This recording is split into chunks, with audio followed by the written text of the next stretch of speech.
Welcome to another episode of Varied Views, ladies and gentlemen. And na Kenatele Alice Ledwaba. In today's episode, we're going to be diving into the fascinating world of technology and business.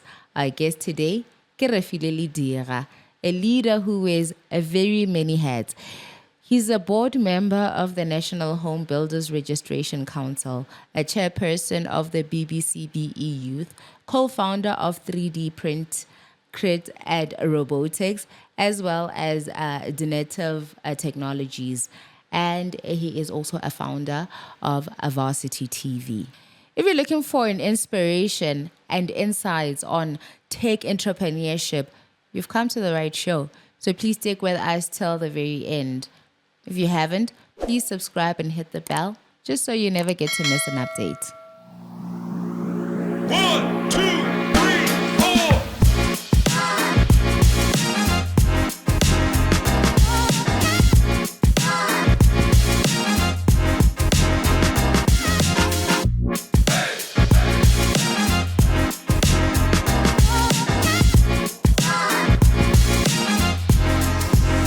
Guess what? If I come to like from PCS, if you don't want to go back there, Sure. and then I'm gonna interview Refilwe. Yeah. Guess I would describe a ring. Just take a guess. For me? Yeah. Yeah. Yo, that's a tough one, man. Ali. Take a guess. Just take a guess.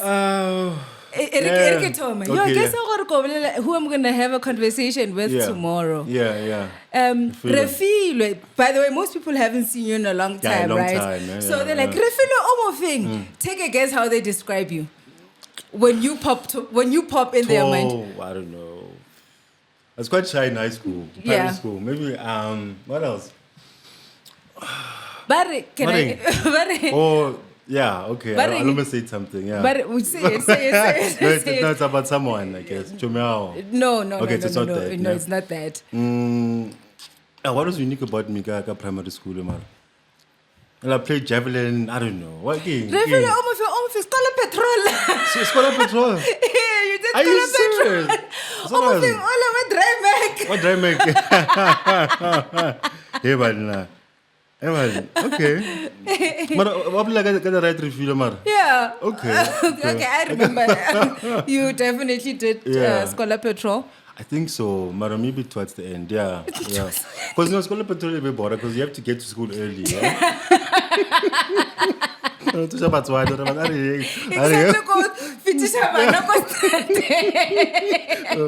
I think I tried Gopala, but my dad wasn't forward because of those implications. So maybe, okay, interesting. Yeah. Like who's this? Who are these people? Rebecca, I'll give an example. By general people that I speak that I speak cool. to. That's in touch, ne? Yes, I am. Okay. Phone yaka ya duma guy. But also wanted to say what you still actually go there. Yeah. So that's helpful. Yeah. Because we moved and get whatever. So you guys eventually we moved? sold the house, yeah. Oh, are you serious? Yeah, 2 years ago. So that's not reason. Unless if I don't know, was hope to see my grandmother's place. So you're never going to Polokwane? For what? Yeah. When it's sad, man, you know. Yeah, we did actually have a conversation. But at the time we had a conversation, I think were you not still then were you guys not transitioning or maybe selling the house or whatever? Yeah, I think so. My mother eventually it went through and then married City. And your mom is the side. I'm sure you're happy. Both of them. Your parents, yeah. It helps because they are 15 minutes away now. Yeah, as opposed to 4 hours. But you know what's interesting? Although they were 15 minutes away, doesn't mean that frequency is high. They enjoy their space. They enjoy their space. Make well, a month, Yeah. So it's weird though, yeah. Yeah. So I was telling neighbor, you're little when Hey, point. But you just vanished. I just vanished. You just vanished. Vanished. So then what happened? Like when did you move this side? Like the entire family or what? No, you because you disappeared. Like Refilwe primary. Okay, I didn't see you you went to Tomnodi. Yeah, Tomnodi. You went to Tomnodi. We ferry go Tomnodi. Yeah, my matric there. Then after that, went to UP. Okay. Yeah, so I stayed in Hatfield. for my 2 years, you know. Well, the idea there was, of course, to to study and finish the degree. Yeah. But there were some challenges. Not as, how do I put it, behaved as one should have been to finish a degree. No failure. No. But I mean, at least with 19, Yeah. I had like 3 bursaries. Can you believe that? I can believe it. And cash bursaries. Go to my last rate. Stress. So no,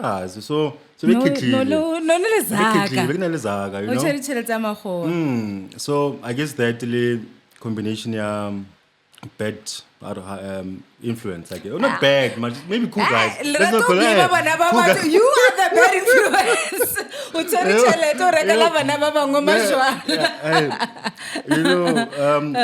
Because it was a side note. I remember orientation day. Yeah. You get orientated and all of Yeah. that. The first time I met TK, my friend, went to the bar. First thing we did. Orientation. Orientation. I just want to guy. I don't know. And then from there just like snowballed, man. So did first year, sort of survived it. Yeah. And then second year, but man. At this point. Yeah, fortunately. Break. Yeah. So went back home actually for 6 months, to realign, I guess my purpose. 6 months because I mean you don't stay far from my house. I've never bumped into you. Yeah. We literally stayed in the same hood for a good solid probably over 5. So I went to Bendo 2003. Okay. And you probably were one of the my 1996. Yeah, because I was in Flora. So from 2003 till recently, I've never bumped into you. Yeah, but I think the it is different from Flora Park, and I felt it, Lynn, because when we started Flora Park, I was always out, Dagi, I don't know if you remember. Yeah, I remember Dagi. Maswangai, you know what I mean? Yeah. That crew. Yeah. Then when I went to Bendo, things were just quiet. Yeah. And I got some pass, a low pass. Let me serious. So I think the culture is so, it's not as, out there. But anyway, so took 6 months off, which was helpful, I must say, just to, realign, like I was saying. It was embarrassing, when I just going home and with so much, ambition and all of that.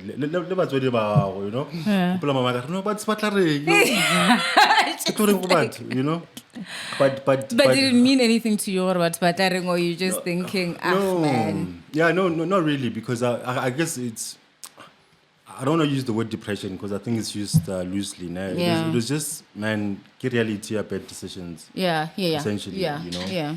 But which was cool and basically changed the trajectory of my life, because the next day my mom came to pick me up. UP. The next day my mom said, "You're coming to work." You introspect. So I was at work the next day, which helped. Maybe things would have been worse. Then she was starting a business here. These soap dispensers and all. Steiner. I don't know if you know a company called Steiner. So basically the hair dryer soap dispensers. Oh, okay, yeah. So she basically asked me to run it, and I started running it basically. Then within 3-4 months, and I didn't want to go back to school actually.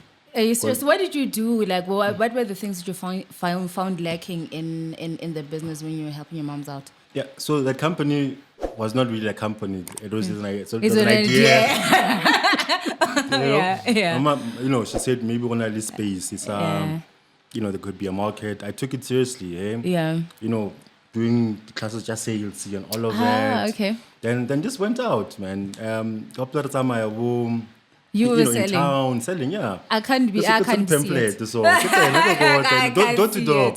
I can Door see to door, it. literally, yeah. Yeah. And the company started picking up Fortunate or unfortunate, it was towards the end of the 6 months. So I had to go back, But I was about to buy a car. Are you serious? Cash flow, at least. I was in a good space financially, Because we go there to get a job to make money, but you're already making the money. Yeah. And it was I think a different time in Polokwane because that era I did entrepreneur. Oh yeah. And I'm not saying or we looked up to them, but it was. Never do, yeah. Tendering, but I think in hindsight it would have been a better idea, But then gave everything to my mom, then went back to school. So then what was the shift now for you when you went back to school now after having experienced this thing, or helping with your mom with the business and stuff? Yeah, look, I think one thing this is the first time I knew I could be entrepreneurial. It was the first time I ever sold anything in my life and made a profit. Yeah. So that was the mindset when I went back. And by the way, I didn't go back to UP because it was going to, the same guys were still there, like Chimche Lachaka. Like 6 months ago, Yeah, so went to UJ, so started over basically. Did you change courses altogether, or did you continue with what you had already started? Continue with civil engineering. Okay. I just thought I just finish it, So did that, but talking to what changed was that I got more involved in activities outside of like studying. So the societies, entrepreneurship societies.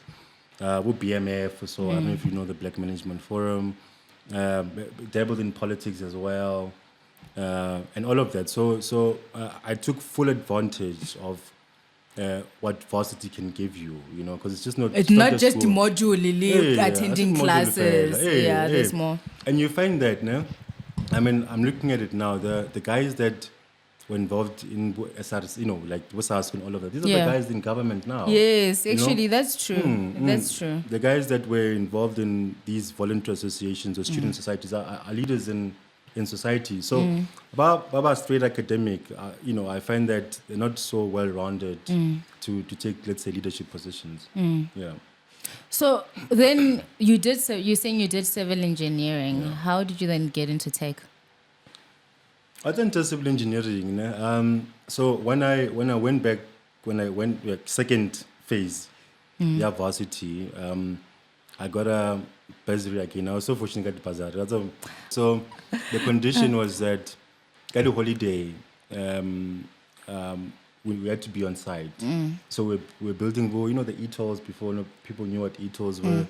I was building plants at Sasol and all of that. Now, what that showed me is that I actually don't want to do this in my life, with my life. Yeah. Obviously infrastructure is far away. Yeah. And the social life, just the quality of life was bad, man. What do you mean? No, basically you get there, they book you. Just to give context, this project is about 5 years. Then maybe you guys need to build a plant in Sasolburg, far from everyone. And it's not Sasolburg, the town. Yeah. It's deep. Yeah. Excuse me. It's deeper, right? Now there's no social life. You work on, throughout the weekend because there's nothing else to do. Yeah. And family is far, and so Chimjawa are people that you actually work with. So I just didn't like the lifestyle. Yeah. So what I did is that when I went back, kind of holiday, I'm like, hey, I need to start a business. So like this undergrad. I could jump into start running a business. Otherwise, hard labor. But construction starts at 6 a.m. guys. Like 6 a.m. you have to be on site. 6, 7 you need to be running. So and it's in the sun. Like it's hectic. It's not for sissies. So sorry Jesus, but it's hectic. So I knew I have like a year and a half to do something, and so then I started a company called Varsity TV. Varsity TV. Varsity TV. Yeah, that was my first, I guess, real business. Yeah. High level, there was a gap in the university tertiary space. We had, radio stations. We had, campus newspapers and so forth, but we didn't have a TV station. Yeah. And I checked UJ, I checked VETS, and Blue UP, it didn't exist. So went to a prospective funder. Look, let's put TV screens in cafeterias, right? And then we'll broadcast university content, and we'll make money through selling ads. That was the business model. This guy, was like, okay, cool, let's try it. I'm Like, how much did he give you? Yeah, I mean, and Johan, African guy from Polokwane. Oh, okay. So he was doing it in pharmacies. Okay. And I sold him the vision to do it in universities. Collectively, around 150K. Are you serious? Yeah. So but without any history of whether or not you could run a business or nothing. I guess you just show the hunger. This guy, I'm like, you need to make this work, But obviously there was a bit of due diligence. I signed the contracts with universities that will broadcast here, will have advertising rights. So when I went back to him, I went back with that evidence. Okay, look, what I said. Okay. Yeah, gave me the money, but I just didn't know then how difficult advertising is. It was no experience advertising. Because it's one thing to have a platform, but it's different. It's another thing to get people to get onto your platform. Yeah. And what did you eventually get to a point where you got people to? How is the business? Is the business still going on today, or what's going on, or the same business model? Yeah. So when I put those screens up, I took photos. I made it, guys. Estimator guy. So in my mind I was going to be a millionaire. Right? And it took 6 months to get the first person to advertise. And I tried a lot of ad agencies and so forth. So maybe the communication wasn't clear. But then I saw a problem. The student accommodation houses could not advertise on campus. At that period, I think January to March, and that's when you want intake at the students. Yeah. So then I'm like, guys, now I can get you in, but through the ads. But it's Raz. I'm like, yeah, God, okay, let's test it. They gave me the videos I put up about Rumela photo. Then that's how the business literally started. A car accident. Are you serious? I'm telling you. But the mistake I made was undercharge. Like you didn't have that recovering that 150K in mind when you were putting your prices on. Not initially, but also they were willing to pay, but I just didn't know how much they were willing to pay. We're charging like 2,500 a month, right? Yeah. And I could have gone away like 25,000 or something. But you were still young. Yeah. So then from there it grew. Obviously we got more and more clients and so forth. Then fortunately before I finished, I could take care of myself, from the revenue from the business. Yeah. So then, so I didn't go to site. I just... You just I can one of the exam I've started this. And then from Varsity TV, where did you go to from there? So I stayed there for some time just to grow it and just sort of build a solid business, But what became clear is that there were emerging... I don't want to say innovations, but there were trends or the emerging technologies or markets, rather, right? And when I looked at the market, for me, the software space was sort of something that looked like it's going to be big in the world. It was already big in the US, of course. Yeah. Then little robotics for me looked like something that could be big going forward. So. I took a bet. I just registered those companies, no clear plan yet. As time goes, I'll just give them attention when I have free time, So then I met a guy, Bennett Makwakwa. He studied computer science, and we decided to start a company called, basically we named the company Denative Technologies. Okay. Right? So what does it do? What does Denative do? Because I see you wearing a shirt. Yeah. So this is Denative Technologies, right? So it's an interesting story, actually. I don't know if you remember, there was a time where everybody wanted to build an app.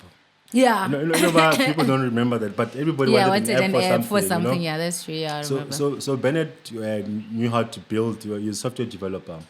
Got a sharp look. Now look for clients. What now you build? You know. So and that's how the business took off. The problem was the target market, because Mututa runyaga app mara. App is not generating enough money for him to pay us.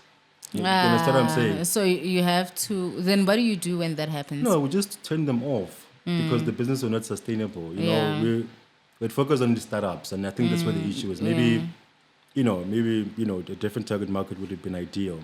So then we tried, made a bit of money, and we had to pivot. Now, brainstorm. I know where can we go? I don't know, artificial intelligence. You know? But you're trying out everything new. Yeah. You want to touch everything that's new at this point. Yeah, because, it's not working, and, AI one is the future.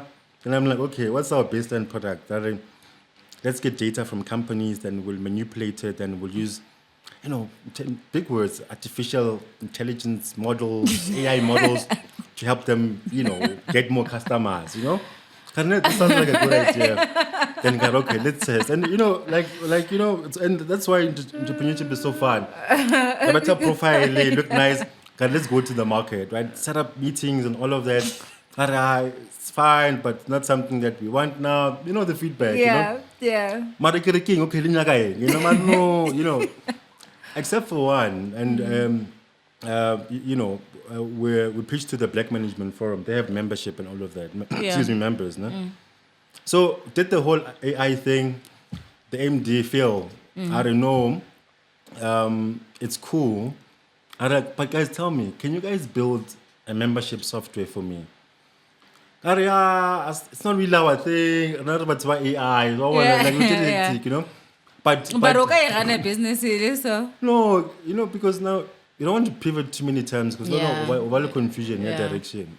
So I'm like, okay, we won't do it, but if we to do it, how much would you pay us? Arfa number. Okay, we're going out. I think Bennett. I'll stop into AI. Let's stop it, man. This guy already for this thing, already, and I think that's like key for entrepreneurship. Like, it's a hypothesis, like it's an assumption that there is a problem. And you can only validate it by somebody willing to pay to solve for that the problem. We became a software, a membership management system, company. Next week went through the scope, the specifications, then we'd build that thing in a month or so. Invoice, and month to month, they've been our client ever since.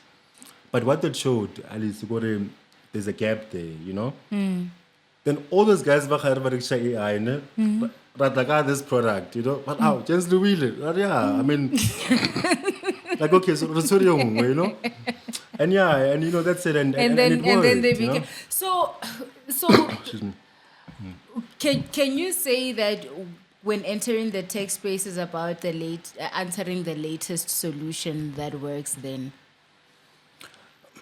I think the key thing is solving a problem. The latest problem. Sorry, I said solution. So answering the latest problem is what works, because we all know technology to be like an agile space, obsolete too fast. So are you venturing into all these new things because it's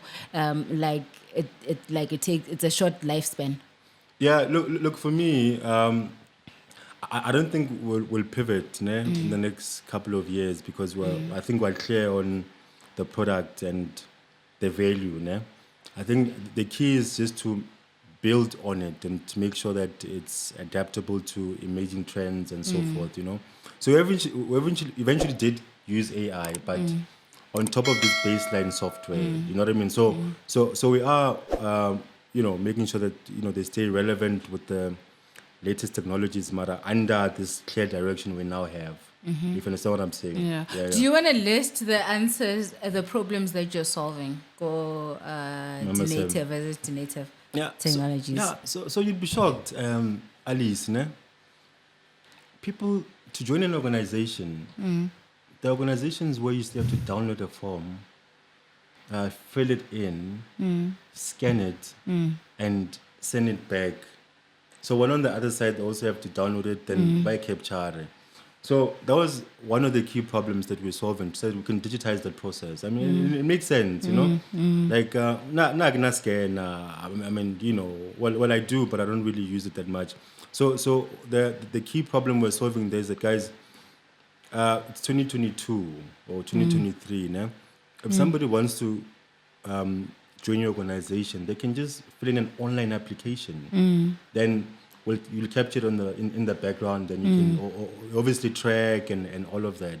So we made that was the first key problem we solved for the organizations. And the second one was the payment thing. So they used to send invoices on a monthly basis. What we did is that we structured it like a subscription for them. So when a member joins, the system will just deduct every month. So avoiding the process, you send the invoice, then I need to find time to pay the invoice.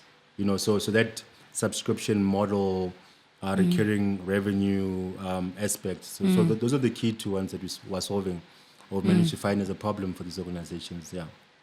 Okay, I'm lost with the subscription one. Like, how is that a problem? Like, is that like a strategy that you advising businesses on, or is it just like the controls within that model, subscription that you're advising businesses on? Yeah. So maybe let me step back one step. No? Our target market, organizations that rely on membership fees to sustain themselves. Okay. You know, like I don't know, Virgin Active, if you're at the gym, and all of that, or the Black Management Forum and so forth. So we're basically making it frictionless for these organizations to onboard members and to collect payments from members. You know, I see. So what we did is to digitize the onboarding process and to automate the payment processing aspect, so that they can just collect their money and all of that easier. Are you enjoying the tech space more than the engineering space? Can you say? It's look, it's fun. It's exciting. I mean, you know, I was watching Elon Musk, I guess everybody's hero. Yesterday. They were unveiling the robo taxi. So basically, what they're putting forward is that you know, we no longer need drivers for Ubers, essentially. Right? But Dikoledi is like a driver. I think I saw something like that. Yeah. I think it's cool, you know. Yeah. So it's, the tech space is quite interesting, and what you can do. Yeah. What do you think would be then the impact of this technology on in the global space, like the impact, like negative, if there's any negative impact it will have? I mean. Technology. You know what? Technology can fix problems, but we can't shy away from the fact that there's a potential for it to create problems. What are the problems that you think all these advancements in technology can potentially create? Yeah. No, and the problems that have started. I mean, look. Let's stick to AI. No? Yeah, let's stick to AI. Personally, I mean, now currently you can basically write a dissertation using ChatGPT. To be honest. Yeah. But one guide away for the hints, yeah. You can write and a strong one, you know. So the question you know, is that a good thing or a bad thing? These days we're no longer utilizing. I find for me, it's not even a thing. Like my mom called me the other day wanting this letter for something, and I'm just like, what is this letter meant to do? And then she said, I'm like, okay. I just went on ChatGPT, write me a letter that does this, send it. She reads it. She's happy. I didn't have to think. I didn't have. It's like a 5 seconds, I guess, in that light it saves time, but I didn't apply myself. I didn't at all. Don't you think that can be like a negative thing? Well, I don't know, man. You know, but you prompted. So no, there's a prompt. I guess. Okay. So that's what I Okay, and you ask Okay. your mom or and you summarize it, then you translate that into like prompts and keywords. So there's still it's a lot. It's unfair to say. I didn't think it. Okay, we're good at So it. yeah, but I think my issue now, they call it generative AI, right? What is that? Or generative AI is somewhat, it's, to put it loosely, is that it can start generating information based on basically a prompt or something, unlike, let's say, so Google uses AI, ne? But to give you the best possible websites. It's not generating it, it's indexing it. Yeah. So that one. So chat is different because it's actually creating and it's producing something. So I guess the generative, that's where it comes from. My issue is that people think that it's true. I mean, I've got to chat. What do give me your opinion on this, or what is this? We're starting to cross that blurry line. Or is it true? Is it authentic, or should you criticize it? And We no longer sure though. You can't be sure. Yeah. So people don't critique it as much as they should, in my view. Yeah. Is that what you think? But I think it just looks so close to authentic, like it's believable. Yeah. No, for sure. It's believable. So let's say you have to be a person with trust issues to critique something that comes across as true. Yeah, you know, tunneling. You know what happened a long time ago. So it's like now it's an obvious thing. Google Maps. When you want to travel somewhere, ne, then you just go. You don't even look at the route or it's generally, ne, but you trust that it'll get you there, right? And I think that's what's happening. With AI, yeah. you just trust. And the maps. Whether it's long drive or not, you'll get there. Exactly. But I mean, look, at the end of the day, these things are written by people. Obviously, it's code, but it's someone's thinking on how the information should be presented. Yeah. Based on what it's been trained on. So let's just not forget that. Yeah. I hear you. And so then you went into 3D printing. Yeah. Right? Did I give it easy? Like the way Olin so into technology. And how is that space? Because I can tell you, like, I only know 3D printing from textbooks. Yeah, and I thought it was something that was still going to happen years and years and years from now. Yeah, it's an interesting one, So I got the idea, got it on YouTube. I can never forget him. Prof. Koshinovas was giving a TED Talk lecture in the US. So it's like, look, guys, you can use robots to build houses, in less than a day. And you're like, wow. I'm like, yo. And, the graphics, and how he put it together. I'm like, guys, this must be the future. Yeah. Because exactly says, I don't know, there might be other things in the background. When you believe in something, at least. So, I was just convicted. I put together a high-level business plan or, assumptions, blah, blah, blah. And I'm like, no, actually, I'm going to run with this, man, And this is about 2016 or so. Then there was this competition, City of Johannesburg, and when Parkstar was to the mayor at Joburg, innovators, Josette work, anyway. So entrepreneurs pitch, I pitched, and they believed me, right? And I got funding capital to basically start the business. So got the money, built the system, and we started prototyping and all of that, and then that's where everything started. And how is that market like? Like, who's your market there? What answer are you? What question are you answering? This? So that's a good one. When I started, I thought we're gonna make houses faster and cheaper. Then Oh, but like debrief. I can like a robot. Actually, maybe I can. It's more accurate. I bereka 24/7. I'm not I get union. you. Yeah, I laugh. You know. Salary ki maintenance. So that maintenance, you know. Hey, so obviously very idealistic, you know. But you know, I guess when you act like you here, you know, things start happening. Then Prof. Kojnovus at La UJ for a talk. I couldn't believe it. You know, somebody just sent me the poster. I have to be there. I have to be here. But this guy, how's he making money? How's it sustainable? Yeah. So he did his lecture.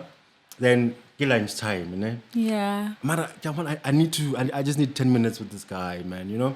So you know, so then Kamika sure ke time sharp. I lo dula I dula house lena.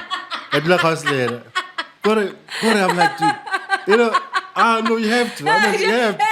And maybe I was rude because there was a lady who wanted to student. Kind of like you don't know the history. Sorry, Mara.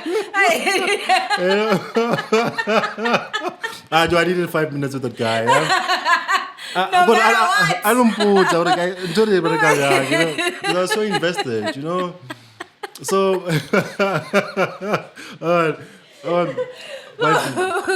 But Okay. yeah. But And I mean, you got the 5 minutes? I did. Yeah, I'm like, Prof, hi, my name is, like I scripted. My name is Refilwe Lediga. I'm doing this. You know what I mean? Yeah, please, you know. I gotta come down. You know. Okay. Look, calm down. You know, like I don't know. Okay. And I don't know. You know. But yeah. It's one of those. I don't know. Like, you know. Yeah, make it picture, like yes. She's like, yeah, but I have to say everything in 5 minutes. Yeah, but Hey,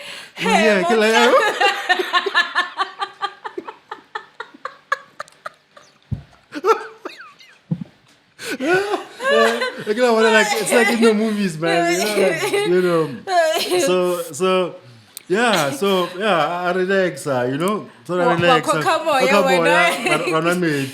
You know. So you know, and maybe I was I think he was with his other guests. Yeah. And okay, look, this is, you know, Caroline or I got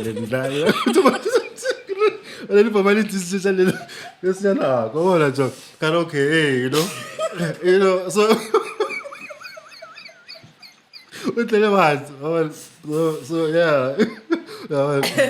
So I'm like, cool, okay, yeah. So okay, then I can introduce her, you know, sharp. But you know, you know. I don't you want to get your information. Come out. You know what I mean? Yeah. So yeah, I mean, And then Prof, what did eventually? You know, because there was time actually. Fetish. There was ample time. So, Yeah. So- Well, it is, yeah. yeah. So I mean, it's also a thing. Do you really want to meet your hero? You know? Yeah. But I think it was like a good moment for you to. Thank you. It was a good moment for you. Like, did you have the conversation? Was the conversation worth it? Yeah. So here's what happened. You know, get a prof. Come the videos like this. What I've built. You know, got funding for this and that and all of that. So, gotta look, but I'm struggling. That business model. Like, I don't know how to commercialize this stuff. Yeah. You know, I can't forget that statement. You're one of the many people I've misled. That's what came. No, but you can't say that. You, like, I mean, after everything, dude, like, why would you be so blind? You know? What did he mean by that? No, basically, Lori, he cast a vision that's not viable or feasible. You know what I mean? And you know, and he hadn't done so like due diligence and critique them. No. There's a technical, you know, how do I put it? Yeah, he just had a vision. You know? So Karnamar and I believed in it, you know, and it's like, I don't know, man, how are you gonna make money from this? I've really tried, and I must say I haven't been successful, you know. So yeah, that's what happened. That day. Yeah. But then what did you then do from there? Like, okay, now you're like, okay, so this, I'm not seeing where the money is gonna. What, do you let it go because the professor said it's? I don't know how it's gonna work, or did you go and try crack your head some more? Yeah, look, obviously we get demoralized naturally, but I let it, I didn't even take his email address, then kind of, hey, man, we still maybe 4 years of my life trying to push this thing, Oh, snap.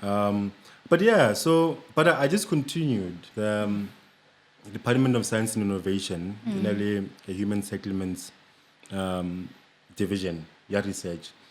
So they'd seen what I'd done, and we decided to collaborate with UJ to basically invest some money in looking at the viability, 3D printing. You know what I mean? Sorry, 3D printing in SA.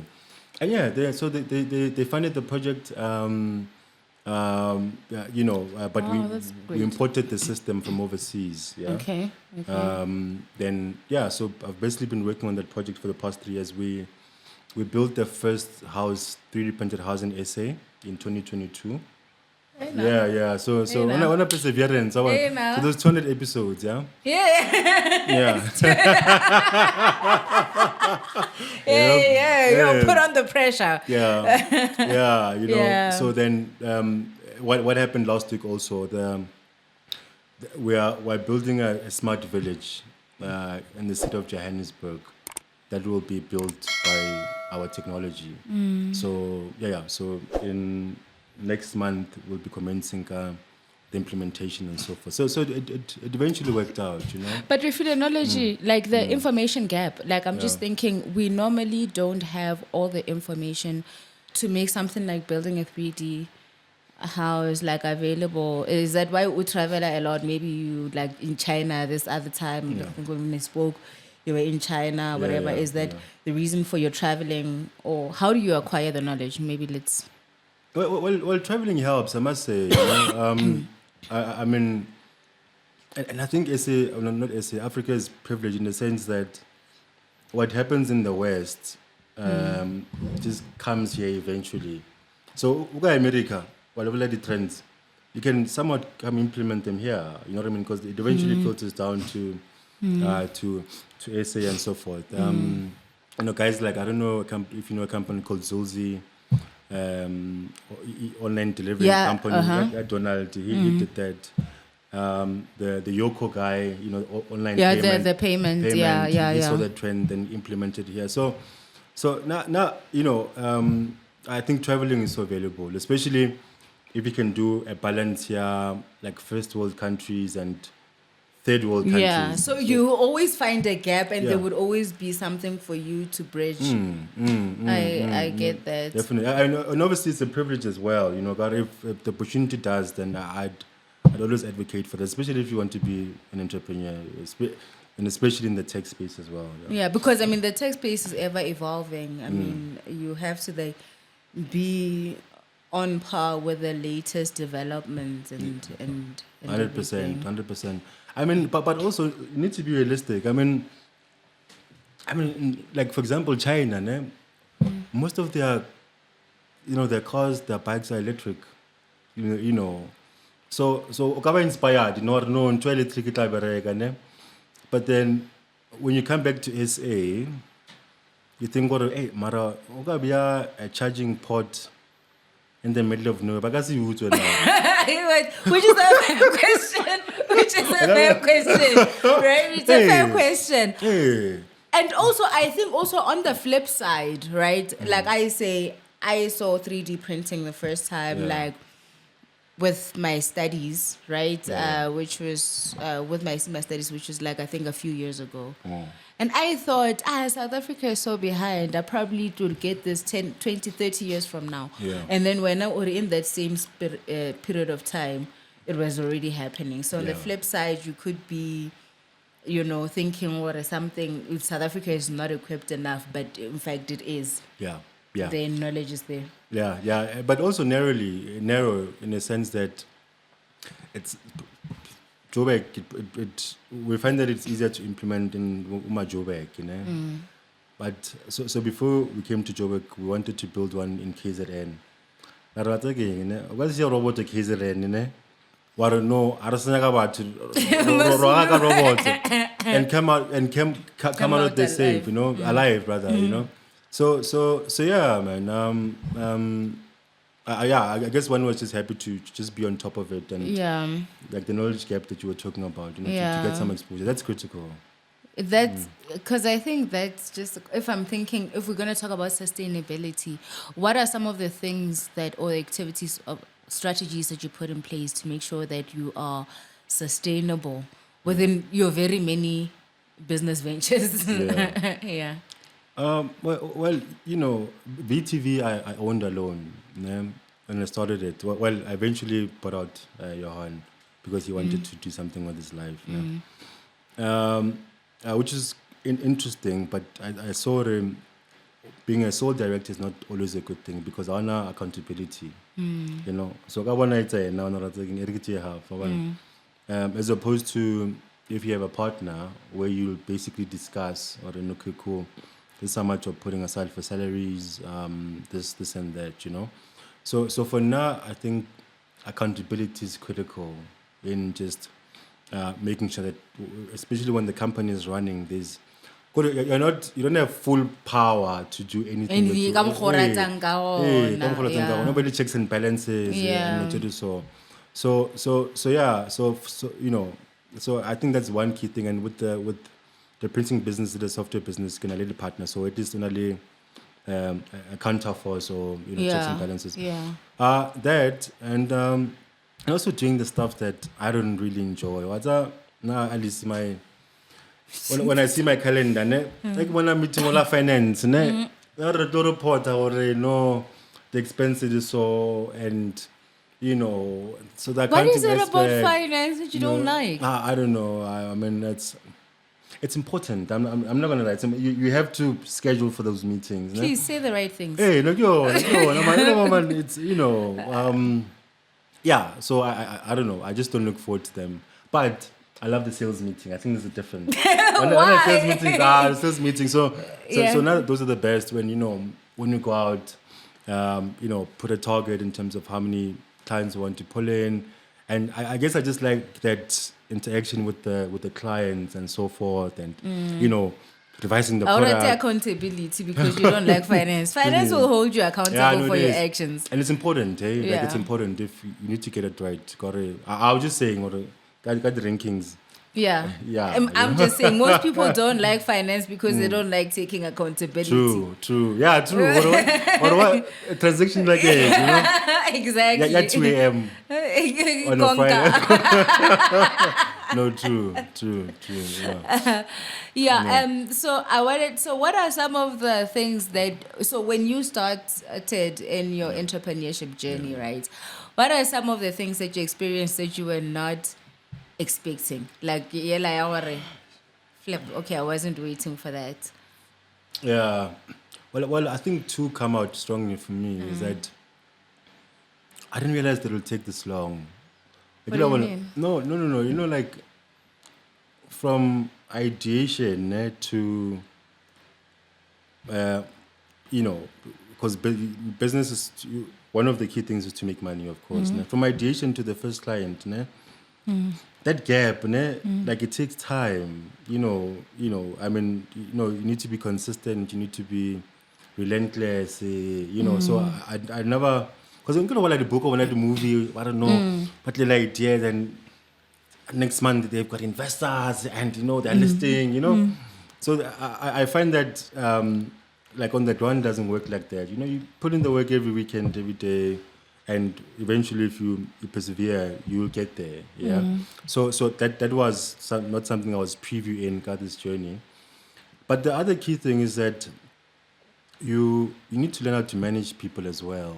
Remember, I've never been in a formal setting, corporate, line management, reporting, but you realize that to grow, you need systems. You need the right people, you need strong people, you need talented people, you need to retain them and all of that. So So yeah, so those are the things I had not thought through now when I started, but I critical in terms of just building the business, you Yeah. know, and it's only way for the business to grow. Yeah. You know what I mean? Like when I sales, when I finance, when Yeah. this, you Yeah. can't, you can't. You can't. Something is gonna, crack. Because you can't have the skills for everything. You know, you don't want to be jack of all trades and a master of none. Sometimes you need to Yeah. let people with the relevant skills to Yeah. be part. To help you. Yeah. To help you. Yeah. You know, professionals are expensive, man. You know, so When the other day I was talking to you guys, the accountants. What is what's the problem? Go grade the accountants. About you leave them. I could flight risk. Go flight risk. Go flight Right, risk. you have to And teach guys them also, well. like only induction, like you know, you take time from onboarding these people. Yeah. Then whenever I don't know, it's a toxic environment. Oh, you know? Yeah, So, and then the money of it, obviously inventing in human resources, Yeah. like Yeah. it's also something to consider. Yeah. So it's important to retain your stuff. So some people treat it sharp. It is. And there are different ways to do it now. They can work from home, you know, sort of things. Like, and it's, you know, because you're not a huge company, you're a medium-sized company, so you can, you know, put in those sort of things. Yeah, into retention. Yeah. Yeah, I mean, also you've done a lot right now because now you also went back to school. Yeah. And then you are like a board member of one organization and you're chairperson also in another organization. Yeah.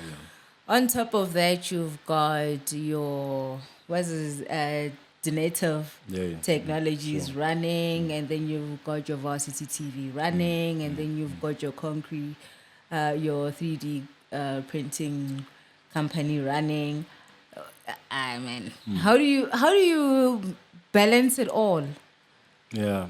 First of all, I want to encourage it, yeah, because I think there's something strong about or important about focus. You know, like if you're sprayed, something will crack.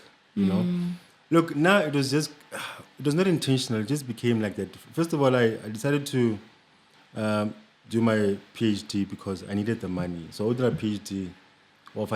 There's like a fund. So I needed money to invest in the business. So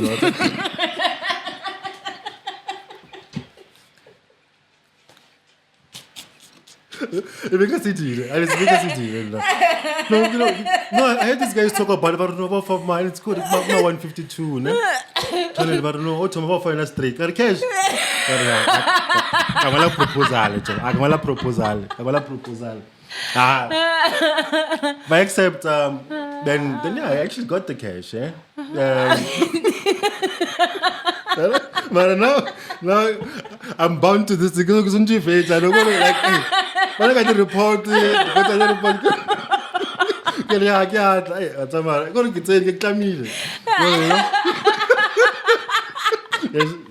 Literally, album phone about Cantolega, you look at it. Yeah, I fed, you know, and tell the leg is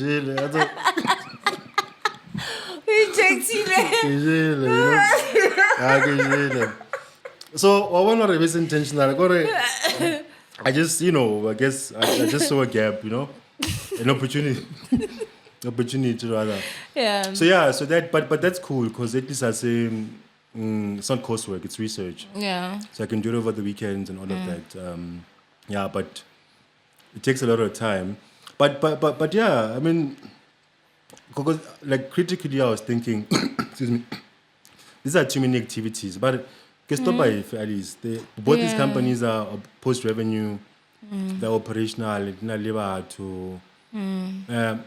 and maybe you can advise me. I don't know. I'm passionate about all of them. The only thing I'm sure with is that I'm not going to start anything in the near future, you know? Yeah, because I just think that too, being a director and I think we've once had this conversation before where when we start talking about corporate governance within your organization, especially the ones that you own, Yeah. do you not find that being a director and a chairperson, you're more exposed to corporate governance and the control that you can place within your own organization to make sure that you've got great systems of internal control? Yeah, no, for sure, for sure. I mean, and to be honest, like, what an internal auditor does and how organizations deal with auditing companies, the internal controls, they were excited to be able to do, until I actually saved on this board, this state-owned entity.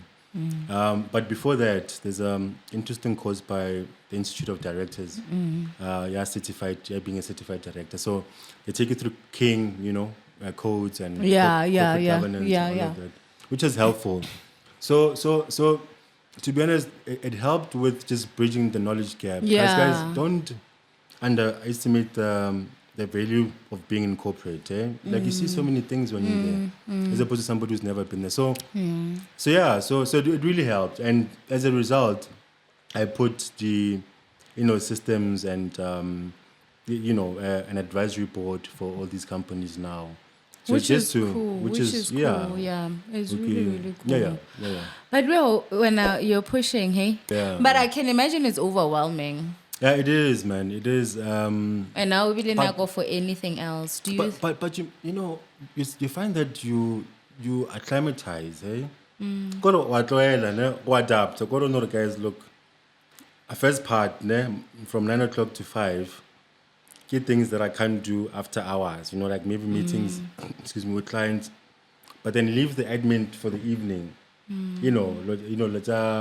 Reporting and all of that. So you just get used to it. And normally, like we always fight. The employees. We always fight for the work-life balance. Yeah. And the biggest fight is to say, "Ka 5 o'clock." When I knock off, I want to spend time with my family. So, check 6 or 7, you still have time. Yeah. So, I know you be a night shift, so you do double shifts. Yeah, and I get it, but I also love what I do, at least. That's what I say. Like, I understand, it's, it needs to make sense at the end of the month, ne? But I enjoy it, man, because it's so dynamic. There's nothing repetitive about it. The ideas and that need to be validated and you refine. It's fun. It's especially when the companies grow. The challenges are different, and I love it. Like I enjoy it. I enjoy it. I'm happy. I took this route. With these challenges. So. I'll take that. So, what's the funniest thing I've heard, ne? So I come, do the shoot. Get on point, ne? Yeah. So there's 2 comments that I've heard so far. In the comments. Not even necessary. So, your hair, my sister. Yeah. Don't check the comments anyway. Yeah. Okay. Let me buy you. Some of the haters, man. Give feedback. I don't know. So the most recent one I had, so I had an episode with Bebe Celine Rams last week. Yeah. And I had really different opinions, about that topic that we were having. And seeing the comment, they like, I'm speaking from a point of privilege. Right? And I like, what's your thoughts on that when you do something and it's misconstrued as though you only achieved that because you are privileged? I'd say, in my context, I'd say yes. I agree. But and it's obviously different for different contexts. Like, the good thing about it, when you get there, you start seeing different people with different backgrounds, and mine wasn't so bad. I was never forced or put under pressure to finish school. Tomorrow, or start supporting my younger sister. I got the privilege to just do my own thing, and I can never take that away. Yeah, but I mean, when we're speaking in the context of, so yes, you've got the, so I say yes, I've got the privilege, but I don't have financial privileges. I've got the privilege of time. Yeah. Right, I've got the privilege of having that support that allowed me the time, but Sure. also let's not take away from what I did with the time. Sure. You know what I mean? I hear you. So I think whether or not I had the privilege or I didn't, I'd still fight the same to make sure, or I'd still fight, essentially, right? So it's what you do with the time or what you do with the privilege that counts. Sure. I think for me, I wanted to respond, but my thing was to say, let's not limit the conversation to you're coming from a point of privilege, full stop. Okay. Let's take it further to that, because do you think you saying yes, you had privilege, you can say you're from a point of privilege, whatever, but do you think if you didn't do anything with the opportunities that were presented to you, you'd achieve any of the stuff that you'd achieved? Yeah. No, well, good point. I mean, there are people from the same situation who came from privilege, but maybe, I don't know, we're not as disciplined or driven. So that one. So you can't take that away, or how you decided to spend your time to get to, To where you are, yeah. So I support that, yeah. And thank you for joining us for another enriching episode of Varied Views, ladies and gentlemen. So today, Refilwe Lediga has shown us what it takes to excel in the tech industry, right? Creativity, dedication, and courage. His journey from 3D printing to Varsity TV is nothing short of inspiring. I hope you leave this episode with fresh ideas and renewed sense of purpose. Don't miss our next episode. And remember, stay curious and keep exploring those varied views. Please subscribe to our channel, like, and leave your fingerprint on the bell, right? So you never miss an update. I'll catch you next week. I say, peace be with you. 1, 2,